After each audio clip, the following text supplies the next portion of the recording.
Hello my dear student, शिक्षा coaching classes के YouTube channel में मैं आपका स्वागत करती हूँ। आइए स्टूडेंट्स, आज हम class 12 subject physics unit first स्थिर वैद्युतिकी इलेक्ट्रोस्टैटिक्स का चैप्टर 1 के वैद्युत आवेश व्योम क्षेत्र के अंतर्गत गॉस का नियम समझते हैं। ठीक है, गॉस के नियम के पहले मैंने कल के लेक्चर में आपको कुछ बेसिक चीज़ें बताई थी, तो उसके पहले वाला लेक्चर आप जाकर ज़रूर देख लीजिए, तभी आपको गॉस का नियम समझ में आएगा। तो आइए हम स्टार्ट करते हैं 2021-22 का नया सेशन क्लास 12 फिजिक्स का। ठीक है स्टूडेंट्स, तो ये है आपका गॉस थ्योरम। तो हम गॉस थ्योरम में समझते हैं कि गॉस का जो थ्योरम है वो कब दिया गया था। तो सन 1785 में कार्ल फ्रीडरिच गॉस ने किसी आवेश और उसके कारण किसी बिंदु पर फिर से पढ़ देती हूँ मैं इसको। गॉस के प्रमेय को कार्ल फ्रीडरिच गॉस ने सन 1777 से 1855, मतलब कि ये इसका जन्म तारीख है और ये इसकी मृत्यु तारीख, मतलब मरने वाला सन। तो 1777 से 1885 ने किसी आवेश और उनके कारण किसी बंद पृष्ठ से गुजरने वाले विद्युत फ्लक्स में संबंध दर्शाने के लिए एक नियम का प्रतिपादन किया, जिसे गॉस का नियम कहते हैं। देखो, हमने कल पढ़े थे जो विद्युत फ्लक्स की परिभाषा पढ़े थे, है ना। विद्युत फ्लक्स की परिभाषा में हमने क्या पढ़े थे कि किसी भी विद्युत क्षेत्र में उपस्थित कुल बल रेखाओं की संख्या को हम क्या बोलते हैं, विद्युत फ्लक्स कहते हैं। या हमने परिभाषा में ये पढ़े थे कि किसी विद्युत क्षेत्र या क्षेत्र के किसी बंद पृष्ठ से गुजरने वाले कुल बल रेखाओं की संख्या को विद्युत फ्लक्स कहते हैं। तो ये परिभाषा हमने कल पढ़े थे। ठीक है, अब ये बंद पृष्ठ की बात हो रही है। यहाँ पे किसकी बात हो रही है? बंद पृष्ठ। बंद पृष्ठ से गुजरने वाले क्या? विद्युत फ्लक्स। विद्युत फ्लक्स मतलब विद्युत बल रेखा में संबंध दर्शाने के लिए एक नियम का प्रतिपादन किया। अब वो नियम क्या था? गॉस ने क्या कहा था? देखो, गॉस ने क्या कहा था, इस प्रमेय के अनुसार किसी बंद पृष्ठ से निर्वात में गुजरने वाला संपूर्ण विद्युत फ्लक्स उस बंद पृष्ठ के अंदर उपस्थित कुल आवेश का 1/ε0 गुना होता है। फिर से पढ़ते हैं, गॉस ने क्या कहा था, किसी बंद पृष्ठ से निर्वात में गुजरने वाला संपूर्ण विद्युत फ्लक्स, ठीक है, किसी बंद पृष्ठ से निर्वात में गुजरने वाला संपूर्ण विद्युत फ्लक्स उस बंद पृष्ठ के अंदर उपस्थित कुल आवेश का 1/ε0 गुना होता है। कहने का मतलब ये है कि गॉस के नियम के लिए बंद पृष्ठ का होना बहुत ज़रूरी है। ठीक है, बंद पृष्ठ को कहाँ रखा उन्होंने? निर्वात में। और उस पृष्ठ से क्या गुजर रहा है? विद्युत बल रेखा, यानी कि विद्युत फ्लक्स। तो जो विद्युत फ्लक्स है ना, उस बंद पृष्ठ के अंदर उपस्थित कुल आवेश का 1/ε0 गुना होता है। सिंपल सी बात है भाई, आवेश है तो विद्युत क्षेत्र होगा, और विद्युत क्षेत्र है तो विद्युत बल रेखाएं भी होगी, और विद्युत बल रेखाएं हैं तो विद्युत फ्लक्स भी। तो विद्युत फ्लक्स जो है कैसा होता है? तो जिस विद्युत फ्लक्स जो है उस बंद पृष्ठ के अंदर उपस्थित आवेश का 1/ε0 गुना होता है। अब ये ε0 क्या है भाई? देखो, ε0 क्या है, हमने इसके पहले ही पढ़ लिया था कि वायु या निर्वात की विद्युतशीलता को हम क्या बोलते हैं? ε0। और हमने ε के मान को भी डिटेल में पढ़े थे कूलॉम के नियम में। ठीक है, तो मान लेते हैं गॉस के अनुसार एक बंद पृष्ठ की कल्पना करते हैं हम। ठीक है, ये बंद पृष्ठ है और इस बंद पृष्ठ को हमने क्या नाम दे दिए? एस नाम दे दिए। अब इस बंद पृष्ठ के किसी बिंदु ओ पर, कौन से बिंदु पर? बिंदु ओ पर कौन से आवेश की कल्पना कर लेते हैं हम? +q आवेश की कल्पना कर लेते हैं। ठीक है, अब देखो, इस आवेश के कारण, ठीक है, r दूरी पर कोई बिंदु P मान लेते हैं, ये वाला बिंदु मान लेते हैं P। ठीक है, और इस बिंदु P पर हमको विद्युत क्षेत्र की तीव्रता निकालनी है। अब क्या करते हैं, इस पृष्ठ पर एक और छोटा सा पृष्ठ ले लेते हैं अलग से। ठीक है, एक और छोटा सा पृष्ठ, बंद पृष्ठ ले लेते हैं, और हम इसका अध्ययन करते हैं कि किस तरह से जो है गॉस का नियम इसमें लागू होता है। तो देखो, इसकी उत्पत्ति देखते हैं हम। इसकी उत्पत्ति में चित्र का वर्णन आप कर सकते हो कि माना ऐसे एक बंद पृष्ठ है, उसके मध्य बिंदु O पर +q आवेश है, उससे r दूरी पर बिंदु P है जिस पर विद्युत क्षेत्र की तीव्रता निकालनी है। अब इसकी उत्पत्ति कैसे करेंगे गॉस के नियम की? तो गॉस के नियम की उत्पत्ति कैसे करेंगे? देखो, माना ऐसा एक बंद पृष्ठ है, इसके अंदर बिंदु O पर प्लस Q आवेश, बिंदु O से r दूरी पर बिंदु P है, बिंदु P पर विद्युत क्षेत्र की तीव्रता ज्ञात करनी है, यानी कि विद्युत क्षेत्र की तीव्रता क्या होगी भाई, कूलाम के नियम से विद्युत क्षेत्र की तीव्रता E इक्वल क्या होता है 1/4πε0 इंटू Q/r² होता है। चूँकि यहाँ r की जगह क्या लेंगे हम भाई, स्पष्ट सी बात है, r मतलब कि कहाँ से लेकर कहाँ तक की दूरी, इस आवेश से लेकर इस बिंदु तक की दूरी, जहाँ तक कि हमको क्या निकालना है विद्युत क्षेत्र की तीव्रता। तो इस आवेश से लेकर के यहाँ तक की दूरी, तो इस यहाँ तक की दूरी क्या है OP, ठीक है। तो r की जगह क्या आ जाएगा यहाँ पे OP, तो हमने यहाँ पे क्या लिख लिए Q/OP का स्क्वायर, ठीक है। अब अगली स्टेप में यहाँ OP का मान क्या है, ऑलरेडी R ही था, तो हमने यहाँ पे क्या लिख लिए R का स्क्वायर। अब आगे क्या करेंगे, बिंदु P को घेरे हुए अल्पपृष्ठ DS की कल्पना किया, इसकी दिशा अभिलंब PN की दिशा में है, अतः पृष्ठ DS से गुजरने वाला विद्युत फ्लक्स। देखो बिंदु P को घेरे हुए, देखो ये जो बिंदु P है ना ये वाला, इस बिंदु P को घेरे हुए हमने एक अल्पपृष्ठ की कल्पना की, इस बिंदु P को, ठीक है। ये देखो ये छोटा वाला अल्पपृष्ठ, और इसको क्या नाम दिए हमने DS, और इसकी दिशा किधर है, तो इसकी दिशा है P से N की ओर है। किधर है इसकी दिशा, P से N की ओर, ठीक है, P से N की ओर इसकी दिशा है। तो इस तरह से हमने एक अल्पपृष्ठ की कल्पना किए। अब आगे हम देखते हैं, अतः पृष्ठ DS से गुजरने वाला विद्युत फ्लक्स, किससे गुजरने वाला विद्युत फ्लक्स, पृष्ठ DS से गुजरने वाला विद्युत फ्लक्स। तो पृष्ठ DS से गुजरने वाला विद्युत फ्लक्स क्या होगा, गॉस का नियम किसके ऊपर आधारित है, विद्युत फ्लक्स के ऊपर। तो विद्युत फ्लक्स का सूत्र क्या होता है, d phi E equal E into DS, कल हमने देखे थे, ठीक है। तो E का मान क्या रख सकते हैं, इसको हम अगर सदिश हटा दें यहाँ से, vector E into vector DS अगर वेक्टर हटा देंगे तो ये हो जाएगा E into DS into cos theta, ठीक है। या अब हम यहाँ पे E का मान रखेंगे। अब E कहाँ से निकल के आया भाई, कूलाम के नियम से। आपको पता है ना कि कूलाम जो है वो गॉस के पहले आया था, और मैंने आपको कल बताया था कि जो भी हम पढ़ रहे हैं आगे, तो सभी जो अध्ययन है वो कूलाम ने पहले ही कर चुका था, तो उसी को आगे बढ़ाया किसने, गॉस ने। अब गॉस ने कुछ अलग नियम दिया, क्योंकि उसने और ज़्यादा अध्ययन किया डिटेल में। तो देखो यहाँ पर विद्युत फ्लक्स जो है d फाई E इक्वल होता है E इंटू DS, तो हमने यहाँ पे E का मान रख दिए। E का मान क्या होता है 1/4πε0 के हटा दिया है यहाँ से, इंटू Q/r²। तो ये है हमारा पूरा E का मान, ठीक है। और DS cos थीटा जैसे के वैसे हैं। आगे हम क्या करेंगे, यहाँ पे कुछ फार्मूला बन रहा है। कैसे फार्मूला बन रहा है, जैसे कि ये वाला DS है और ये r² है और ये cos theta. DS cos theta upon r² equal होता है dW। ये कैसे होता है, ये dW आपने नहीं पढ़े हो, इसको हम घन कोण बोलते हैं। क्या बोलते हैं हम इसको, घन कोण। ये dW ने d ओमेगा है कुल मिला के, ठीक है। क्या है ये, d ओमेगा। तो d ओमेगा होता है इसके बराबर, तो हमने ये दोनों को साथ में लिख के उसके बराबर हमने यहाँ पे क्या लिख दिए, d ओमेगा। और देखो बाकी जैसे कि वैसे ये q को हमने क्या कर दिया, इसके साथ में लिख दिए, तो Q/4πε0 और d ओमेगा। चूँकि d ओमेगा का मान भी होता है, तो आगे हम देखते हैं d ओमेगा का मान कब रखेंगे। अब देखो बंद पृष्ठ से गुजरने वाला अगर हमको संपूर्ण विद्युत फ्लक्स निकालना है, तो संपूर्ण विद्युत फ्लक्स निकालने के लिए हमको क्या करना पड़ेगा, इसका समाकलन करना पड़ेगा। किसका, d फाई E का। तो d फाई E का समाकलन, इसका भी समाकलन करेंगे। तो d फाई E का समाकलन होकर के आ गया यहाँ पे फाई E, और इसके सामने, ठीक है, इसके सामने देखो यहाँ पे ये 2 बार लिख दिया गया है समाकलन का चिन्ह लगाकर। यहाँ पे s क्यों लिखे हैं हमने, क्योंकि यहाँ पे पृष्ठ s का समाकलन के सापेक्ष समाकलन हो रहा है, ठीक है। तो अब इसके सामने समाकलन का चिन्ह लगा दिए यहाँ पे और s लिख दिए, और ये बीच में इस तरह से ये एक नियम होता है। अब जिसका समाकलन नहीं होता उसको बाहर निकाल दिए, कौन बचा अंदर, d ओमेगा, ठीक है।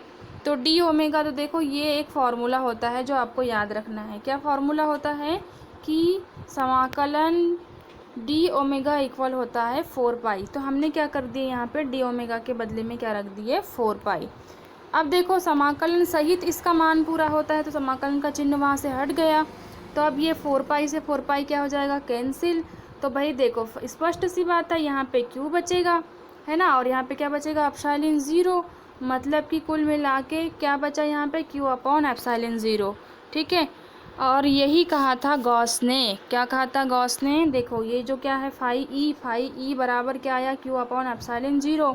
तो इसको हिंदी में कैसे बोलेंगे, हिंदी में यही बोलेंगे कि किसी बंद पृष्ठ में उपस्थित विद्युत फ्लक्स का मान उस पृष्ठ के अंदर उपस्थित आवेश, आवेश मतलब क्यू का क्या होता है, 1/एप्सिलॉन 0 गुना होता है। अब ये क्यू 1/एप्सिलॉन इंटू क्यू लिखो या क्यू अपॉन एप्सिलॉन 0, बात तो एक ही है। तो इस तरह से गॉस ने जो है वो सिद्ध करके बताया कूलाम के नियम की मदद से कि किसी भी बंद पृष्ठ के अंदर उपस्थित जो विद्युत फ्लक्स है उस बंद पृष्ठ के अंदर उपस्थित कुल आवेश का 1/एप्सिलॉन 0 गुना होता है। तो फिर से देख लेते हैं इसको, एक बार रिवाइज कर लेते हैं कि गॉस का थ्योरम क्या है, क्या कहा था गॉस ने। ठीक है, जैसे कूलाम ने कहा था ना, कूलाम ने क्या बोला था कि किन्हीं दो बिंदु आवेशों के मध्य लगने वाला जो बल है वो दोनों आवेशों की गुणनफल के समानुपाती और उनके बीच की दूरी के वर्ग के व्युत्क्रमानुपाती होता है। देखो कोई ना कोई भौतिक शास्त्री कोई ना कोई संबंध तो ज़रूर देता है। तो अब कूलाम ने क्या कहा, गॉस ने क्या कहा, गॉस ने ये कहा कि जो विद्युत फ्लक्स है, संपूर्ण विद्युत फ्लक्स, ठीक है, वो उस पृष्ठ के अंदर उपस्थित आवेश का 1/एप्सिलॉन 0 गुना होता है। ठीक है, तो इस तरह से अगर हम दोनों को साथ में मिला के लिखेंगे तो फाई ई इक्वल क्या हो जाएगा, क्यू अपॉन एप्सिलॉन 0। ठीक, तो इस तरह से इसको सिद्ध करके भी बताया उन्होंने। तो अब एक बार फिर से पढ़ लेते हैं इसको, हम रिवीजन कर लेते हैं। देखिए फिर से इसका रिवीजन करते हैं। कार्ल फ्रीडरिच गॉस, ठीक है, गॉस का पूरा नाम क्या था, कार्ल फ्रीडरिच गॉस 1777 से 1855 ने किसी आवेश और उसके कारण किसी बंद पृष्ठ से गुजरने वाले विद्युत फ्लक्स में संबंध दर्शाने के लिए एक नियम का प्रतिपादन किया जिसे गॉस का नियम कहते हैं। देखो अगर एग्ज़ाम में क्वेश्चन पूछे ना तो आपको ये वाला हिस्सा नहीं भी लिखोगे तो चलता है। ठीक है, मतलब यहाँ से लेकर के यहाँ तक के लिखना ज़रूरी नहीं है, ये सिर्फ आपको समझने और याद रखने के लिए है। तो किसके मध्य संबंध बताया था उसने, विद्युत फ्लक्स और आवेश के मध्य संबंध बताया था। सिंपल सी बात है। ठीक है, इसके पहले सब मतलब कूलाम ने नियम दे दिया था आवेश के ऊपर लगने वाले बल से संबंधित, तो गॉस ने जो है वो विद्युत फ्लक्स से संबंधित नियम दिया। तो क्या नियम दिया, क्या प्रैक्टिकल किया और क्या निष्कर्ष निकला, तो देखो गॉस के नियम के अनुसार या इस प्रमेय के अनुसार किसी बंद पृष्ठ से निर्वात में गुजरने वाला संपूर्ण विद्युत फ्लक्स उस बंद पृष्ठ के अंदर उपस्थित कुल आवेश का 1/एप्सिलॉन 0 गुना होता है। अर्थात लास्ट में क्या निष्कर्ष निकला है अभी, phi E equal Q upon epsilon 0। ऐसा किसने कहा था, गॉस ने। ठीक है, अब देखो एक बंद पृष्ठ की कल्पना करते हैं हम। ठीक है, माना एस एक बंद पृष्ठ है, इसको क्या नाम दे दिए हमने, इस बंद पृष्ठ को नाम दे दिए हमने एस। ठीक है, और इसके अंदर बिंदु ओ पर कौन सा आवेश है, प्लस क्यू आवेश स्थित है। इससे आर दूरी पर कितनी दूरी पर, आर दूरी पर क्या है, कोई बिंदु पी है जिस पर क्या निकालना है हमको, विद्युत क्षेत्र की तीव्रता की गणना करनी है। तो बिंदु पी पर विद्युत क्षेत्र की तीव्रता की गणना किससे होगी, कूलाम के नियम से। ठीक है, और जो विद्युत क्षेत्र की दिशा है, ठीक है, वो पीएन दिशा में। अब इतना कर लिया हमने। देखो तो वही वर्णन करना है। माना ऐसे एक बंद पृष्ठ है, इसके अंदर बिंदु ओ पर प्लस क्यू आवेश, बिंदु ओ से आर दूरी पर बिंदु पी है जिस पर विद्युत क्षेत्र की तीव्रता ई इक्वल क्या हो जाएगा, 1/4πε0 इंटू क्यू अपॉन ओपी का स्क्वायर। ओपी स्क्वायर क्यों लिए, क्योंकि कहाँ से कहाँ तक की दूरी है, ओ से लेकर के पी तक की दूरी, और ओ से लेकर के पी तक की दूरी क्या है, आर। तो फिर से देखो ओपी का मान क्या रख दिए हमने, ओपी का मान रख दिए यहाँ पे आर। ठीक है, तो ये क्या हो गया, आर स्क्वायर। अब नेक्स्ट स्टेप में क्या करना है, बिंदु P को घेरे हुए अल्प पृष्ठ की कल्पना किया। इसकी दिशा अभिलंब PN की दिशा में है, अतः पृष्ठ DS से गुजरने वाला विद्युत फ्लक्स। देखो अब हमने क्या किए, एक छोटे से पृष्ठ की कल्पना किए। देखो ये जो बनाए हैं ना हमने, ये एक दूसरा अल्प पृष्ठ है, और इस अल्प पृष्ठ को फिर ऐसे हमने यहाँ से मिला दिए। देखो ऐसे, ठीक है, तब ये आकृति बनी है यहाँ पे। तो इस अल्प पृष्ठ की कल्पना किए और इस अल्प पृष्ठ पर क्या लगेगा भाई, विद्युत फ्लक्स का मान निकालना है, इस अल्प पृष्ठ से गुजरने वाला विद्युत फ्लक्स। तो क्या हो जाएगा, विद्युत फ्लक्स का सूत्र देखे थे हमने, d phi E equal E into d S होता है, vector E into vector d S, जैसे ही वेक्टर हटेगा तो E d S cos theta हो जाता है। अब ई का मान हमने पहले ही निकाल चुके, देखो ये ई का मान हमने निकाल चुके, ठीक है। तो यहाँ पर क्या करेंगे, हम ई का मान रख देंगे। देखो हमने ई की जगह ई का मान रख दिए। ई का मान कितना होता है, कितना था ऊपर, 1/4πε0 Q/r² ds cos थीटा। अब हम यहाँ पर क्या करते हैं, कुछ सूत्र लग रहा है तो लगा देते हैं। इसके बराबर हम लिख सकते हैं डी डब्ल्यू। क्या लिख सकते हैं इसके बराबर, डी डब्ल्यू। क्यों, क्योंकि इसका मान जो है वो डी डब्ल्यू नहीं है, ओमेगा, डी ओमेगा के बराबर होता है। घन कोण, इसको क्या कहते हैं हम, घन कोण। अभी हम आगे देखते हैं घन कोण क्या होता है, ठीक है। तो ये घन कोण होता है। तो हमने यहाँ पे डी कॉस थीटा/r² के बदले डी ओमेगा लिख दिए। अब हम क्या करेंगे, संपूर्ण विद्युत फ्लक्स की गणना करेंगे। तो बंद पृष्ठ ds से गुजरने वाला संपूर्ण विद्युत फ्लक्स, अब हम इसका समाकलन कर देंगे, है ना। समाकलन पृष्ठ s के सापेक्ष क्या कर रहे हैं, हम इसका समाकलन कर रहे हैं, इसलिए यहाँ पे s लगाए हैं और ये इस तरह से चिन्ह लगाया जाता है। इसका भी समाकलन हो जाएगा। तो देखो इसका समाकलन होने के बाद में ये फाई ई हो जाएगा, और इसमें इसका समाकलन नहीं होगा तो ये बाहर निकल गया। अंदर कौन बचा, जिसका समाकलन होगा, इसका समाकलन होगा, इसलिए समाकलन के चिन्ह के साथ में इसको अंदर रख दिए हमने। अब इसका मान जो है वो समाकलन सहित 4 पाई होता है, तो हमने यहाँ पे 4 पाई रख दिए। अब 4 पाई से 4 पाई कैंसिल हो गया, तो फाइनली बचा क्या, यहाँ पे ऊपर में क्यू और नीचे में एप्सिलॉन 0। तो इस तरह से जो है अंतिम में निष्कर्ष निकल के आया, फाई ई इक्वल Q/एप्सिलॉन 0, ठीक है। तो यही है गॉस का नियम। तो आशा करती हूँ विद्यार्थी कि आपको बहुत अच्छे से समझ में आया होगा, ठीक है। आप इसके नोट्स बना लीजिए, सभी बेसिक पॉइंट क्लियर कर लीजिए, और अगर कोई भी डाउट हो इस लेक्चर में तो आप मुझे कमेंट करके पूछ सकते हो। देखिए विशेष स्थितियाँ, पोजीशन, तो विशेष स्थितियाँ जो है वो निकालना ज़रूरी नहीं है। मैंने पहले भी बोली थी कि स्थितियाँ जो हैं, अगर क्वेश्चन में ये कहा गया है कि कब अधिकतम और कब न्यूनतम होगा तो ही आपको स्थितियाँ निकालना है, लेकिन आपको पता होना चाहिए ये सब चीज़ें। तो अब विशेष स्थिति में पहली स्थिति क्या बोल रहा है, यदि आवेश बंद पृष्ठ के अंदर स्थित हो। आवेश बंद पृष्ठ के अंदर स्थित हो कहने का मतलब ये है कि पहले वाली कंडीशन की बात कर रहा है। देखो मान लेते हैं चित्र में, हाँ हम देखते हैं, देखो ये जो आवेश है ना अभी बंद पृष्ठ के अंदर ही है ना, अभी बंद पृष्ठ के अंदर, ठीक है। तो उस कंडीशन में जो विद्युत फ्लक्स का मान है वो क्या हो जाएगा, तो उस कंडीशन में विद्युत फ्लक्स का मान जो है वो हो जाएगा फाई ई इक्वल Q1/एप्सिलॉन 0 Q2। अब ये Q2 Q3 क्यों आए भाई, एक ही आवेश तो होगा नहीं, लेकिन अध्ययन के लिए हमने एक आवेश मान के चले ऊपर चित्र में। अगर बहुत सारे आवेश हो, कहाँ तक के हो, n तक के हो, ठीक है। तो उस कंडीशन में विद्युत फ्लक्स का मान क्या निकलेगा, फाई ई इक्वल समेशन Q/एप्सिलॉन 0। कुल मिला के क्या किया है यहाँ पे, Q/एप्सिलॉन 0 के साथ में समेशन का इंटू कर दिया है और इसको लिख दिया है समेशन Q/एप्सिलॉन 0। इसका मतलब क्या हुआ कि जितने भी आवेश होगा उसका क्या हो जाएगा, समेशन हो जाएगा। कब, जब आवेश बंद पृष्ठ के अंदर उपस्थित हो तब की कंडीशन में विद्युत फ्लक्स का मान इस तरह से निकालेंगे, ठीक है। अब आगे हम देखते हैं अगर आवेश बंद पृष्ठ के बाहर हो। देखिए चित्र में देखिए, अगर आवेश ना यहाँ ना स्थित होती हुई है, मतलब अंदर ना स्थित होती हुई अगर बंद पृष्ठ के बाहर होता मान लो, तो फिर फ्लक्स का मान कैसे होता, इधर बाहर होता तो उसके लिए हम फ्लक्स की गणना कैसे करेंगे। देखो आवेश बंद पृष्ठ के बाहर हो तो उस पृष्ठ से गुजरने वाला संपूर्ण विद्युत फ्लक्स शून्य होता है। भाई सिंपल सी बात है, आवेश जब बाहर होगा तो विद्युत फ्लक्स गुजरेगा ही नहीं, तो विद्युत फ्लक्स का मान क्या, विद्युत बल रेखा गुजरेगी नहीं तो विद्युत फ्लक्स का मान क्या हो जाएगा, 0। तो फाई ई इक्वल 0।